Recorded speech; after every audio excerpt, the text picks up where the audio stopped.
ನಮಸ್ಕಾರ ವೀಕ್ಷಕರೇ, TD ಅಕಾಡೆಮಿಯಿಂದ ಇವತ್ತು future and options margin file.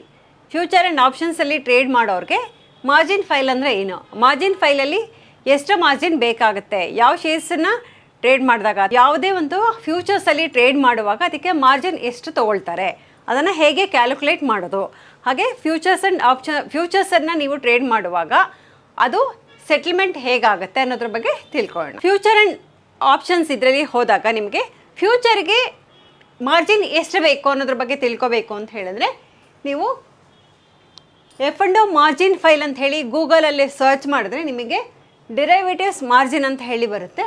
Kotak ಸೆಕ್ಯೂರಿಟೀಸಲ್ಲಿ ನೀವು ಡಿರೈವೇಟಿವ್ ಮಾರ್ಜಿನ್ ಅಂತ ಹೋಗಿ ಕ್ಲಿಕ್ ಮಾಡಿದಾಗ ನಿಮಗೆ ಫ್ಯೂಚರ್ ಆ್ಯಂಡ್ ಆಪ್ಷನ್ಸಲ್ಲಿ ಯಾವ್ಯಾವ ಸ್ಟಾಕ್ಸು ಟ್ರೇಡ್ ಆಗ್ತಾ ಇರುತ್ತೆ ಆ ಸ್ಟಾಕ್ಸಿಗೆ ಮಾರ್ಜಿನ್ ಎಷ್ಟು ಬೇಕಾಗುತ್ತೆ ಮತ್ತು ಆ ಸ್ಟಾಕಿಗೆ ಲಾಟ್ ಸೈಜ್ ಏನೋ ಅನ್ನೋದು ಎಲ್ಲರ ಡೀಟೇಲ್ಸು ನಮಗೆ ಈ ಫೈಲಲ್ಲಿ ಸಿಗುತ್ತೆ. ನೋಡಿ, ಆರ್ತಿ ಇಂಡಸ್ಟ್ರೀಸ್ ಮೊದಲನೇದಾಗಿ ಇದು ಆಲ್ಫಾಬೆಟಿಕಲ್ ಆರ್ಡರಲ್ಲಿರುತ್ತೆ. ಆರ್ತಿ ಇಂಡಸ್ಟ್ರೀಸ್ ಅಂತ ಹೇಳಿದೆ. ಆರ್ತಿ ಇಂಡಸ್ಟ್ರೀಸು ಲಾಟ್ ಸೈಜು 1000 ಬರುತ್ತೆ. ಇದಕ್ಕೆ ಮಾರ್ಜಿನ್ ನಮಗೆ 19.51% ಬೇಕಾಗುತ್ತೆ. ಟೋಟಲ್ ಮಾರ್ಜಿನ್ ನಮಗೆ 89,004 ಬೇಕಾಗುತ್ತೆ.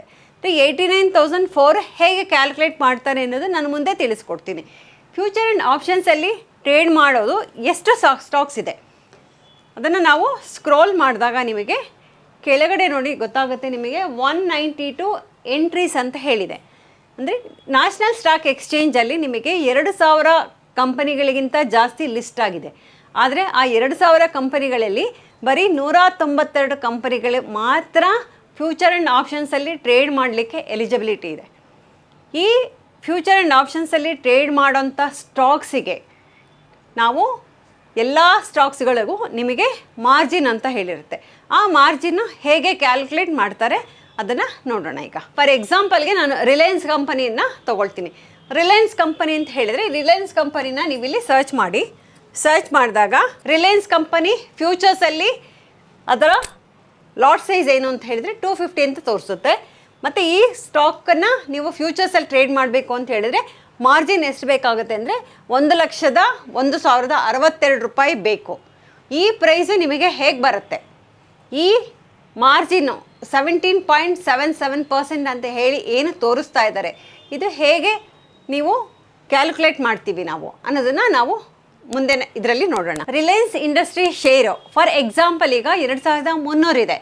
2,300 ಇತ್ತು ಅಂತ ಹೇಳಿದರೆ ಒಂದು ಲಾಟ್ ಸೈಜ್ಗೆ 250 ಕ್ವಾಂಟಿಟಿ ಇರುತ್ತೆ. 250 ಇಂಟು 2,300 ಅಂತ ಹೇಳಿದರೆ ಎಷ್ಟು ಅಮೌಂಟ್ ಆಗುತ್ತೆ? RIL Reliance Industries Limited 250 lot size into 2,300 ಪ್ರೈಸಲ್ಲಿ ಟ್ರೇಡ್ ಆಗ್ತಾ ಇತ್ತು ಅಂತ ಹೇಳಿದರೆ ಇದನ್ನು ನೀವು ಕ್ಯಾಶಲ್ಲಿ ಬೈ ಮಾಡಿದ್ರೆ 5,75,000 ನಿಮ್ಮ ಹತ್ರ ಅಮೌಂಟು ಇರಬೇಕಾಗತ್ತೆ. 5,75,000 ಇತ್ತು ಅಂತ ಹೇಳಿದ್ರೆ ನೀವು ರಿಲಯನ್ಸ್ ಕಂಪನಿಯ 250 ಶೇರ್ಸನ್ನು ಬೈ ಮಾಡ್ಬೋದು. ಆದರೆ ಫ್ಯೂಚರ್ಸಲ್ಲಿ ನೀವು ತೊಗೊಳ್ಬೇಕು ಅಂತ ಹೇಳಿದ್ರೆ ಎಕ್ಸ್ಚೇಂಜ್ ಅವರು ನನಗೆ 2,75,000 ಕೊಡಬೇಡಿ, ನಿಮ್ಮ ಹತ್ರ 1,01,000 ಇದ್ದರೆ ಸಾಕು ಅಂತ ಹೇಳ್ತಾರೆ. ಆ 1,01,000 ಹೇಗೆ ಬಂತು ಅದಕ್ಕೆ ಅವರು 17.77% ಅಂತ ಕೇಳ್ತಾರೆ. ಅಂದರೆ ಈ ಟೋಟಲ್ 5,75,000 ಏನು ಅಮೌಂಟ್ ಇದೆ ಇದರ ಮೇಲೆ ನನಗೆ 17.77% ಕೊಡಿ ಅಂತ ಕೇಳ್ತಾರೆ. ಈ 17.77% ಏನಿದೆ ಅದನ್ನು ಎಕ್ಸ್ಚೇಂಜ್ ಅವರೇನೆ ಫಿಕ್ಸ್ ಮಾಡಿರ್ತಾರೆ. ಅದನ್ನು ಬೇರೆ ಯಾರು ಫಿಕ್ಸ್ ಮಾಡಲಿಕ್ಕೆ ಆಗೋದಿಲ್ಲ. ಸ್ಟಾಕು ವಾಲಟೈಲಿಟಿ, ಸ್ಟಾಕು ಎಷ್ಟು ಟ್ರೇಡ್ ಆಗ್ತಾ ಇದೆ, ಆ ಸ್ಟಾಕಲ್ಲಿ ವಾಲ್ಯೂಮ್ ಹೇಗಿದೆ, ಆ ಸ್ಟಾಕ್ ಪರ್ಸೆಂಟೇಜು ಎವ್ರಿಡೇ ಎಷ್ಟು ವೇರಿಯೇಷನ್ಸ್ ಆಗ್ತಾ ಇರುತ್ತೆ, ಅದ್ರ ಮೇಲೆ ಎಷ್ಟು ಪರ್ಸೆಂಟೇಜ್ ಅವರು ಮಾರ್ಜಿನ್ನ ಫಿಕ್ಸ್ ಮಾಡಬೇಕು ಅನ್ನೋದು ಎಕ್ಸ್ಚೇಂಜ್ ಅವರು ಫಿಕ್ಸ್ ಮಾಡ್ತಾರೆ. ನಾವು ಈ ಸ್ಟಾಕ್ ಮೇಲೆ 17.77% ಕ್ಯಾಲ್ಕುಲೇಟ್ ಮಾಡಿದಾಗ ನಮಗೆ ಅಪ್ರಾಕ್ಸಿಮೇಟಾಗಿ ನಮಗೆ 1,01,000 ನಮಗೆ ಸಿಗತ್ತೆ. ಇದನ್ನೇ ನಾವು ಫ್ಯೂಚರ್ಸಲ್ಲಿ ನೀವು ಟ್ರೇಡ್ ಮಾಡುವಾಗ ನೀವು 1,01,000 ಅಮೌಂಟ್ ಇತ್ತು ಅಂತ ಹೇಳಿದರೆ ರಿಲಯನ್ಸ್ದನ್ನು 250 ಶೇರ್ಸನ್ನು ನೀವು ತೊಗೋಬಹುದು. 250 ಅಂದರೆ ಒಂದು ಲಾಟನ್ನು ನೀವು ಬೈ ಮಾಡಿ ಟ್ರೇಡ್ ಮಾಡಬಹುದು ಅಂಥೇಳಿ ಎಕ್ಸ್ಚೇಂಜ್ ಅವರು ಹೇಳ್ತಾರೆ. ಇದೇ ರೀತಿ ನೀವು ನಿಫ್ಟಿನಲ್ಲಿ NSEನಲ್ಲಿ 192 ಕಂಪನಿಗಳಿದೆ. ಆ 192 ಕಂಪನಿಗಳಿಗೂ ಸಹಿತ ನಿಮಗೆ ಮಾರ್ಜಿನನ್ನು ಫಿಕ್ಸ್ ಮಾಡಿರ್ತಾರೆ. ಆ ಮಾರ್ಜಿನ್ ಎಲ್ಲ ಕಂಪನಿ ಶೇರ್ಸ್ಗಳಿಗೂ ಒಂದೇ ಥರ ಇರೋದಿಲ್ಲ. ಅದೇ ನಾವು ನಿಫ್ಟಿಗೆ ನೋಡ್ಲಿಕ್ಕೆ ಹೋದಾಗ ನಿಫ್ಟಿಗೆ 11% ಇರುತ್ತೆ. ಬೇರೆ ಕಂಪನಿಗಳಿಗೆ ಕೆಲವೊಂದು ಕಂಪನಿಗಳಿಗೆ 28% ಇರುತ್ತೆ, ಕೆಲವೊಂದಕ್ಕೆ 50% ಇರುತ್ತೆ. ಆ ಪರ್ಸೆಂಟೇಜನ್ನೆಲ್ಲ ನಾವು ಕೋಟಕ್ ಸೆಕ್ಯೂರಿಟೀಸ್ ಇದರಲ್ಲಿ ಡಿರೈವೇಟಿವ್ ಮಾರ್ಜಿನ್ ಫೈಲಲ್ಲಿ ನೋಡಿದಾಗ ನಮಗೆ ಗೊತ್ತಾಗತ್ತೆ. ಬನ್ನಿ ಮತ್ತೆ ಆ ಫೈಲಿಗೆ ಹೋಗೋಣ. ನೋಡಿ, ಈಗ ಡಿರೈವೇಟಿವ್ ಮಾರ್ಜಿನ್ ಫೈಲ್ ಓಪನ್ ಮಾಡಿದ್ದೀನಿ. ಈ ಫೈಲಲ್ಲಿ ನಿಮಗೆ ಆರ್ತಿ ಇಂಡಸ್ಟ್ರೀಸ್ಗೆ ನ್ಯಾಷನಲ್ ಸ್ಟಾಕ್ ಎಕ್ಸ್ಚೇಂಜ್ ಸಿಂಬಲ್ ಏನು ಅನ್ನೋದು ಇಲ್ಲಿಗೆ ತೋರಿಸ್ತಾ ಇದ್ದಾರೆ. ಈ ಸಿಂಬಲ್ಲು ತೋರಿಸ್ತಾ ಇದ್ದಾರೆ, ಪ್ಲಸ್ ಇದರ ಲಾಟ್ ಸೈಜು ಇಲ್ಲಿಗೆ ಬರ್ತಾ ಇದೆ. ಲಾಟ್ ಸೈಜ್ ಪಕ್ಕದಲ್ಲಿ ನಿಮಗೆ ಮಾರ್ಜಿನ್ ತೋರಿಸಿದ್ದಾರೆ. ನೋಡಿ, ಅದಾನಿ ಎಂಟರ್ಪ್ರೈಸಸ್ ಹೈಲಿ ವಲಟೈಲ್ ಇರೋದ್ರಿಂದ ಅದಾನಿ ಎಂಟರ್ಪ್ರೈಸಸ್ಗೆ 65% ಮಾರ್ಜಿನ್ ಕೇಳ್ತಾ ಇದ್ದಾರೆ. ಅದೇ ರೀತಿ ನೀವು ಆರ್ತಿ ಇಂಡಸ್ಟ್ರೀಸ್ ಬಂದಾಗ 19.51% ಮಾರ್ಜಿನ್ ಕೇಳ್ತಾರೆ. ಅದೇ ರೀತಿ ಪ್ರತಿಯೊಂದು ಸ್ಟಾಕ್ಸಿಗೂ ನೀವು ಡಿಫ್ರೆನ್ಸನ್ನು ನೋಡ್ಬೋದು. ನೋಡಿ, ಮನಪ್ಪುರಂ ಫೈನಾನ್ಸ್ ಲಾಟ್ ಸೈಜು 6000 ಇದೆ, 39.88% ಕೇಳ್ತಾರೆ. ನಮಗೆ ಮಾರ್ಜಿನ್ ಫೈಲಲ್ಲಿ ಈ ಮಾರ್ಜಿನ್ಗೆ ಹೇಗೆ ಕ್ಯಾಲ್ಕುಲೇಟ್ ಮಾಡೋದು ಅಂತ ಹೇಳಿದರೆ, current market price into quantity ಮಾಡಿದಾಗ ನಿಮಗೆ ಒಂದು ಪ್ರೈಸ್ ಅರೈವ್ ಆಗುತ್ತೆ. ಆ ಪ್ರೈಸಿಗೆ ನೀವು ಈ ಪರ್ಸೆಂಟೇಜನ್ಗೆ ಡಿವೈಡ್ ಮಾಡಿಕೊಂಡಾಗ ನಿಮಗೆ ಈ ವ್ಯಾಲ್ಯೂಗೆ ನೀವು ಅರೈವ್ ಆಗ್ತೀರಾ. ಅದನ್ನೇ ನಾವು ಮಾರ್ಜಿನ್ ಫೈಲ್ ಅಂತ ಹೇಳಿ ಕರಿತೀವಿ. ಈಗ ನೆಕ್ಸ್ಟು ಮಾರ್ಜಿನ್ ಫೈಲ್ ಆಯಿತು. ನೆಕ್ಸ್ಟು ಡೈಲಿ ಸೆಟ್ಲ್ಮೆಂಟ್ ಹೇಗಾಗತ್ತೆ. ಫ್ಯೂಚರ್ ಆ್ಯಂಡ್ ಆಪ್ಷನ್ಸಲ್ಲಿ ಟ್ರೇಡ್ ಮಾಡಿದಾಗ ಅದನ್ನು ನಾವು ಡೈಲಿ ಸೆಟ್ಲ್ಮೆಂಟ್ ಅಂತ ಹೇಳಿ ಕರಿತೀವಿ. ಪ್ರತಿದಿನ ಕ್ಲೋಸಿಂಗ್ ಪ್ರೈಸಿಂದ ಅವರು ಸೆಟ್ಲ್ಮೆಂಟ್ ಮಾಡ್ತಾರೆ. ಅದನ್ನು ನೋಡೋಣ. ಫ್ಯೂಚರ್ ಆ್ಯಂಡ್ ಮಾರ್ಜಿನ್ ಸೆಟ್ಲ್ಮೆಂಟ್ ಹೇಗಾಗುತ್ತೆ ನೋಡೋಣ. ಇದನ್ನು ಫಾರ್ ಎಕ್ಸಾಂಪಲ್ ನೀವು 5 ದಿನ ಕ್ಯಾರಿ ಮಾಡಿದಾರ ಅಂತ ಹೇಳಿದರೆ ನೀವು 5 ದಿನಕ್ಕೆ ಹೇಗೆ ಸೆಟ್ಲ್ಮೆಂಟ್ ಆಗುತ್ತೆ ಅಂತ ಅನ್ನೋದನ್ನು ತೋರಿಸ್ತೀನಿ. ಈಗ ಡೇ ಒನ್ನಲ್ಲಿ ನೀವು ಬೈ ಮಾಡಿದ್ರಿ. ನಾವು 250, ಈಗ ಎಕ್ಸಾಂಪಲ್ ಹೇಳ್ದಂಗೆ ಲಾಟ್ ಸೈಜು 250 ಇಟ್ಕೊಳ್ಳೋಣ. ಪ್ರೈಸು 2300ಗೆ ನೀವು ಬೈ ಮಾಡಿದ್ದೀರಾ. ಇದು ಲಾಟ್ ಸೈಜ್, ಇದು ಪ್ರೈಸು. ನೀವು ಒಂದು ಲಾಟ್ ರಿಲಯನ್ಸನ್ನು 2300ಕ್ಕೆ ಬೈ ಮಾಡಿದ್ದೀರಾ ಡೇ ಒನ್ನಿಗೆ. ಸೊ ನಿಮ್ಮ ಡೇ ಒನ್ನಿಗೆ ಕ್ಲೋಸಿಂಗು 2310ಕ್ಕೆ ಕ್ಲೋಸ್ ಆಯಿತು ಅಂತ ಹೇಳಿದ್ರೆ ಕ್ಲೋಸಿಂಗ್ ಪ್ರೈಸು ನಿಮಗೆ 2310ಕ್ಕೆ ಕ್ಲೋಸ್ ಆಯಿತು ಡೇ ಒನ್ನಿಗೆ ಅಂತ ಹೇಳಿದರೆ ನಿಮಗೆ ಪ್ರೈಸು ಮೇಲೆ ಹೋಯಿತು ಅಂತ ಹೇಳಿದರೆ, ನೀವು ಬೈ ಮಾಡಿದ ಮೇಲೆ ಸ್ಟಾಕು ಮೇಲೆ ಹೋಗಿ ಕ್ಲೋಸ್ ಆಯಿತು ಅಂತ ಹೇಳಿದರೆ ಆ ದಿನ ನೀವು ಪ್ರಾಫಿಟ್ ಮಾಡಿದ್ದೀರಾ ಅಂತ. ಪ್ರಾಫಿಟ್ ಹೇಗೆ ಕ್ಯಾಲ್ಕುಲೇಟ್ ಮಾಡ್ತಾರೆ ಅಂತ ಹೇಳಿದರೆ, 2300ಗೆ ಬೈ ಮಾಡಿದ್ದೀರಾ, ಕ್ಲೋಸು 2310 ರುಪೀಸಿಗಾಗಿದೆ. ನೀವು 10 ರುಪೀಸ್ ಪ್ರಾಫಿಟ್ ಮಾಡಿದ್ದೀರಾ. 10 ರುಪೀಸ್ ಇಂಟು ಈ ಲಾಟ್ ಸೈಜ್ ಏನಿದೆ 250, ಅಷ್ಟು ನೀವು ಒಂದನೇ ದಿನ ಪ್ರಾಫಿಟ್ ಮಾಡಿರ್ತೀರ. ಅಂದರೆ 2500 ರುಪೀಸ್ ಪ್ರಾಫಿಟ್.